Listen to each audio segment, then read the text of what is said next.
Hello everyone, welcome to Himalaya classes. ನಮ್ಮ ಸುತ್ತಮುತ್ತಲಿನ ದ್ರವ್ಯಗಳು ಪಾಠದ 17ನೇ ಪ್ರಶ್ನೆ. ಸಮಯ ಕಳೆದಂತೆ ನ್ಯಾಪ್ಥಲಿನ್ ಗುಳಿಗೆಗಳು ವಿಶೇಷವಾಗಿ ಮಾಯವಾಗುತ್ತದೆ ಏಕೆ? ನ್ಯಾಪ್ಥಲಿನ್ ಗುಳಿಗೆ ನನಗೆ ಐರನ್ ಟ್ಯಾಬ್ಲೆಟ್ ಗೊತ್ತು, ಜಿಂಕ್ ಟ್ಯಾಬ್ಲೆಟ್ ಗೊತ್ತು. ಇದ್ಯಾವುದಪ್ಪ? ನ್ಯಾಪ್ಥಲಿನ್ ಗುಳಿಗೆ. ಜ್ವರದ ಗುಳಿಗೆ ಗೊತ್ತು, ನೆಗಡಿ ಗುಳಿಗೆ ಗೊತ್ತು. ನ್ಯಾಪ್ಥಲಿನ್ ಗುಳಿಗೆ ಯಾವ್ದು ತಗೊಂಡಿಲ್ವಾ? ನ್ಯಾಪ್ಥಲಿನ್ ಗುಳಿಗೆ ತಿನ್ನೋ ಗುಳಿಗೆ ಅಲ್ಲ, ಡಾಂಬರ್ ಗುಳಿಗೆ ಅಂತ ಕೇಳಿದೀರಾ?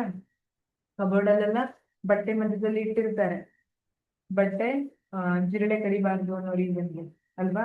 ಅದೇ ನ್ಯಾಪ್ಥಲಿನ್ ಗುಳಿಗೆಗಳು. ಹಾಗಿದ್ರೆ ನ್ಯಾಪ್ಥಲಿನ್ ಗುಳಿಗೆಗಳೇನಿದೆ ನೀವು ನೋಡಿರ್ತೀರಿ, ಅದು ಮುದ್ದು ರೌಂಡ್ ಆಕಾರದಲ್ಲಿರುತ್ತೆ, ಘನ ರೂಪದಲ್ಲಿರುತ್ತೆ.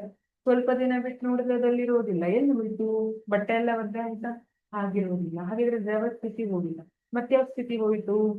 ನೇರವಾಗಿ ಅನಿಲ ಸ್ಥಿತಿಗೆ ಹೋಗಿರ್ತದೆ ಅಲ್ವಾ? ಇದನ್ನ ನಾವೇನಂತ ಕರಿತೀವಿ?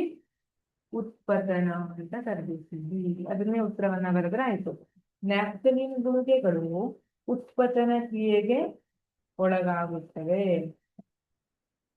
ಉತ್ಪತನ ಅಂದ್ರೆ ಏನು? ಘನ ರೂಪದ ನ್ಯಾಪ್ಥಲಿನ್ ಗುಳಿಗೆಗಳು ದ್ರವ ಸ್ಥಿತಿಗೆ ಬರದೆ ನೇರವಾಗಿ ಅನಿಲ ಸ್ಥಿತಿಗೆ ಬದಲಾಗುವುದರಿಂದ ಸಮಯ ಕಳೆದಂತೆ ವಿಶೇಷವಾಗಿ ಮಾಯವಾಗುತ್ತದೆ. ಇದಕ್ಕೆ ನ್ಯಾಪ್ಥಲಿನ್ ಗುಳಿಗೆಗಳು ಸ್ವಲ್ಪ ದಿನ ಆದ್ಮೇಲೆ ಕಾಣಿಸೋದಿಲ್ಲ. ಹಾಗಾಗಿ ನ್ಯಾಪ್ಥಲಿನ್ ಗುಳಿಗೆಗಳು ಉತ್ಪತನ ಕ್ರಿಯೆಗೆ ಒಳಗಾಗುತ್ತದೆ. ಘನ ರೂಪದ ನ್ಯಾಪ್ಥಲಿನ್ ಗುಳಿಗೆಗಳು ದ್ರವ ಸ್ಥಿತಿಗೆ ಬರದೆ ನೇರವಾಗಿ ಅನಿಲ ಸ್ಥಿತಿಗೆ ಬದಲಾಗ್ತಿದೆ, ಹಾಗಾಗಿ ಅವು ವಿಶೇಷವಾಗಿ ಮಾಯವಾಗ್ತಿದೆ ಅಂತ ಹೇಳ್ಬೋದು. Thank you.